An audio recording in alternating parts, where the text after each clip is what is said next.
कीड़े का क्रमशः ब्रह्मलोक प्राप्त करना। भीष्म जी कहते हैं, युधिष्ठिर व्यास जी के इस प्रकार कहने पर उस कीड़े ने बहुत अच्छा कहकर उनकी आज्ञा स्वीकार कर ली और बीच रास्ते में आकर वह ठहर गया। इतने में वह विशाल छकड़ा वहां आ पहुंचा और उसके पहिए से दबकर उस कीड़े ने प्राण त्याग दिया। तत्पश्चात वह क्रमशः शाही, गोधा, सुअर, मृग, पक्षी, चांडाल, शूद्र और वैश्य की योनियों में जन्म लेता हुआ क्षत्रिय जाति में उत्पन्न हुआ। उस समय वह महर्षि व्यास जी का दर्शन करने के लिए वन में गया और उन्हें पहचान कर उनके चरणों में गिर पड़ा। इसके बाद वह हाथ जोड़कर बोला, भगवान, आज मुझे वह स्थान मिला है जिसकी कहीं तुलना नहीं है। इसे मैं 10 जन्मों से पाना चाहता था। यह आप ही की कृपा है कि मैं अपने दोष से कीड़ा होकर भी आज राजकुमार हो गया। अब सोने की मालाओं से सुशोभित अत्यंत बलवान गजराज मेरी सवारी में रहती हैं। मैं सुंदर महलों के भीतर सुखद शैयाओं पर बड़े सम्मान के साथ शयन करता हूँ। आप महान तेजस्वी और सत्य प्रतिज्ञ हैं।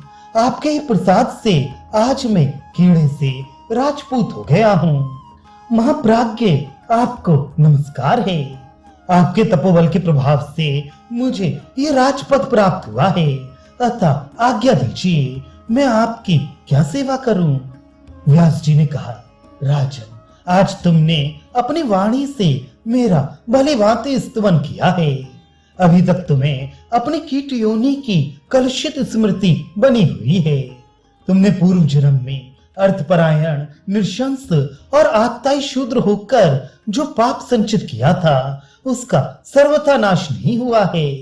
कीट योनि में जन्म लेकर भी जो तुमने मेरा दर्शन किया, उसी पुण्य का फल है कि तुम क्षत्रिय हुई।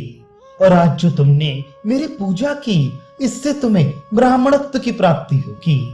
राजकुमार, तुम नाना प्रकार के सुख भोग कर अंत में गौ और ब्राह्मणों की रक्षा के लिए संग्राम भूमि में अपने प्राणों की आहुति दोगे।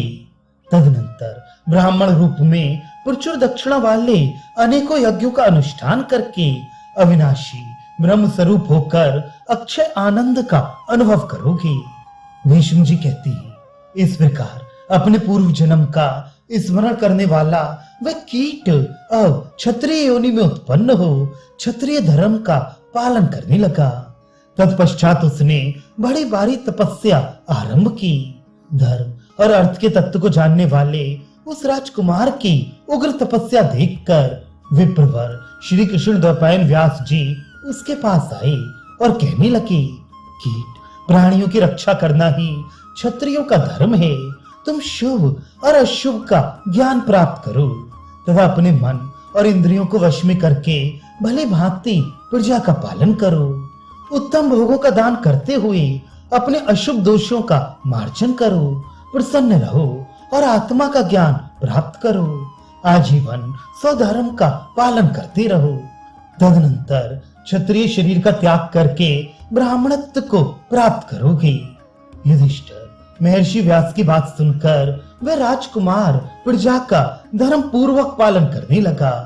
प्रजा पालन रूप धर्म का आचरण करते हुए उसने थोड़े ही दिनों में रणभूमि में शरीर त्याग दिया और दूसरे जन्म में वह ब्राह्मण के घर उत्पन्न हुआ। ये जानकर महायशस्वी व्यास जी पुनः उसके पास आए और बोले, विप्रवर, अब तुम्हें किसी प्रकार का भय नहीं होना चाहिए। उत्तम कर्म करने वाला उत्तम जाति में और पाप करने वाला पाप योनियों में जन्म लेता है। मनुष्य जैसा पाप करता है उसके अनुसार ही उसे फल भोगना पड़ता है। अतः तुम मृत्यु के भय से ना डरो। हाँ, तुम्हें धर्म के लोभ का भय अवश्य होना चाहिए, इसलिए उत्तम धर्म का आचरण करते रहो।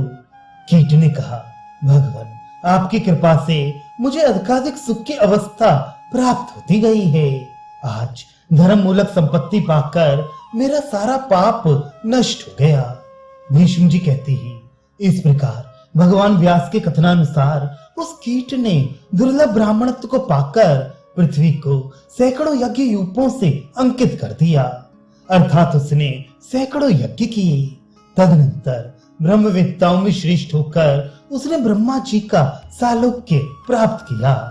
व्यास जी के कथनानुसार उसने सधर्म का पालन किया था। उसी का ये फल हुआ कि वह ब्रह्मलोक में जाकर सनातन ब्रह्म में लीन हो गया। युधिष्ठिर क्षत्रिय योनि में उस कीट ने युद्ध करके प्राण त्याग किया था, इसलिए उससे उत्तम गति की प्राप्ति हुई। इसी प्रकार जो प्रधान क्षत्रिय अपनी शक्ति का परिचय देते हुए इस रणभूमि में मारे गए हैं, वे भी पुण्यमय गति को प्राप्त हुए हैं। अतः उनके लिए तुम्हें शोक नहीं करना चाहिए।